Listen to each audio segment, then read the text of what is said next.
Hello there, Kathy Brennan here, teaching you how to look better, feel better, and do better. Today I'm going to talk about what to do when you're stuck and you don't know what to do. What do you do when you don't know what to do? That seems kind of crazy. But we all get in these places where we have tried different things or we have a problem, we just do not know how to address it. What do we do? Well, you can do nothing. You can just ignore it, pretend it doesn't exist, just sit there, and that guarantees you stay stuck. The second thing you could do is stay stuck and be miserable by complaining or being overwhelmed or blaming it on other people or just saying there's no solution. That's the stay stuck and be miserable option. The third option is to do something. Take a step. Just a step in one direction, something little. You don't even know if it's going to work, but trying something. Being open to the possibility that there is a solution, you just don't know what it is yet. Observe what other people are doing. Certainly you don't have a problem that no one else has had.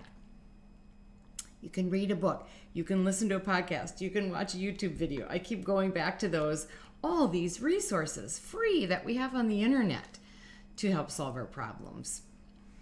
And just one other thing is accepting when what you're doing to solve it is not working.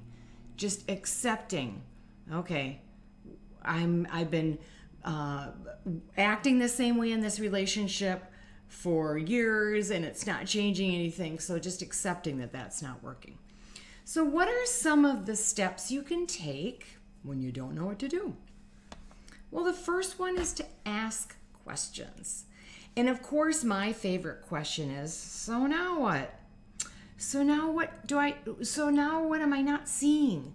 So now what are they doing? So now what is actually going wrong? What isn't working? What are the possibilities? What will be my next steps? Become really good at asking questions. You don't have to answer these to anyone else, just simply to yourself. And what have you got to lose by asking these questions? Because you're stuck. So get curious. Get rid of any preconceived notions about how this problem is going to be solved. Get really creative. Write it down. Write down, this is the problem. This is what isn't working. This is what I've tried and why it's not working. Try to really identify and start to write it down and make it specific enough so you'll know when you answer the question. Not just, I want to know the meaning to my life. I'll just know it when I know it. It has to be measurable and specific enough so you can know when you've answered the question and gotten unstuck. Now, I have lived in this world. I have lived in a place of stuck for many years. When I was caught in depression, I tried traditional methods, but they did not work. This is how I came to the question of, well, so now what? So now what? I was so desperate that I kept asking that question. Hopefully you don't get to that place of desperation, but you just use and observe your stuckness and say, okay, now I can figure out this solution. So when I was in that place and the traditional things weren't working, that might be where you're at too, I just stayed open to all kinds of possibilities, regardless of how crazy they seemed. At one point, I read this book, and it talked about potatoes, not Prozac, and I thought, okay, this is a way to treat depression with nutrition instead of medication. Now, in the early 90s, that seemed kind of crazy. It seemed really crazy. But I was willing to take that crazy step to think about everything I was eating and drinking to see if that would change my mood. I actually went to a psychiatrist then and said, I've tried all these different things. I'll just say at this point we were on about the 5th antidepressant. I've been trying everything and I'm trying to eat right to see if that makes me feel better. And she said very smugly, "Oh, Kathy, what you eat has nothing to do with you, how you feel." And she was wrong. And I knew in my gut that it was true, that whatever I was consuming, I knew if I had caffeine, it would make me jittery. I knew if I had a big steak dinner, I would feel sleepy and not very motivated. I knew if I drank a lot of alcohol, my inhibitions would go away. So I knew intuitively that what I was consuming had to do with how I felt. But this psychiatrist told me it was not true. So I just kept trying these different things that seemed kind of crazy. I went to a naturopath. We tried aromatherapy. I did vitamin supplements. I eliminated dairy from my diet. That was really good because I was lactose intolerant and didn't even know it. I listened to cassette tapes at the time of a woman who suffered from agoraphobia. I sat by a light. I bought a light for seasonal affective disorder and looked at that. I kept looking for inspirational sayings, and this was pre-internet. This was before you could search things easily. I looked for inspiration. I meditated, and I prayed, and I prayed, and I prayed. So I tried. I kept asking questions and trying all kinds of things. Now, in addition to that, you can get some help. Like I went to this naturopath. I went to a medical doctor, and then I went to a naturopath. But you can get help. So it's so useful when you get an outside opinion about your situation.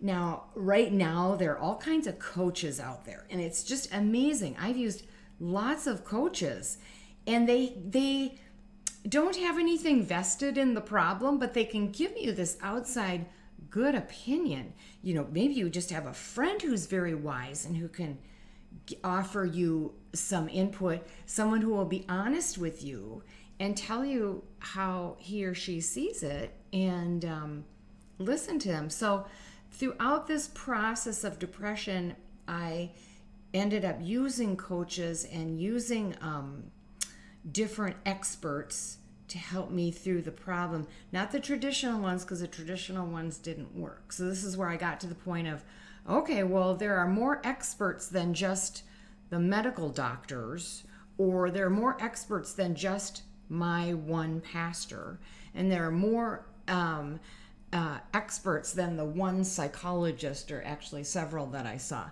There are many experts. Find one that works for you. That's helping you through this. Okay, the last thing you can do is simply let your stuckness go. And this is what I mean by it. Sometimes you've tried many things and you've not succeeded. You're still stuck. You're still not getting unstuck. And sometimes we're not stuck in something, but we're stuck to it. We're stuck to a certain result we want, or we're stuck to a certain solution. We're stuck trying to control things. So sometimes, and it may just be for a month, or it may be for just a time, we need to let go of the stuckness and just breathe and pay attention to what's happening. You'll still be listening. Maybe some other solutions will pop up. Sometimes we can try so hard that we can't really see what's in front of us, or we just need to stop and breathe for a second. And I'm telling myself that it can't always just be solved right now in 3 steps. Sometimes time is an issue, and just listening. So in my workbook, so now what? A guided workbook to get unstuck. I have all kinds of questions. There are over 200 questions in here, because I know you have your own inner wisdom. You have your own experiences and values and beliefs, and you have your own wisdom about how things can be solved. And sometimes it's simply a matter of getting to the right questions and answering those for yourself. So here are the few questions I have in the book about what to do when you don't know what to do. The first one is describe a problem that you have, and if time or money were no object, how would you solve it? I want you to get at what those resources would do to solve your problem. And maybe those are the resources you need, maybe they're not. This will just give you a starting place to get creative to solve this problem. The second question, what are some resources you could seek out to solve your problem, this problem that you don't know how to deal with? So again, be creative. Google the question, ask friends, listen, pay attention, read. So all these ways, like, what are some other resources? Because sometimes people will say, well, I've tried everything. Well, that's not true, because if you had tried everything, something would have worked. It's always the case. And then the last question is, do you believe you can find an answer to your problem, to your stuckness? And if not, who can help you find that answer? If you believe that you can't find it, who can help you find the answer? So even when there's no clear way and you do not have a plan, there's still something you can do. I hope this helps, and have a fantastic day and be well.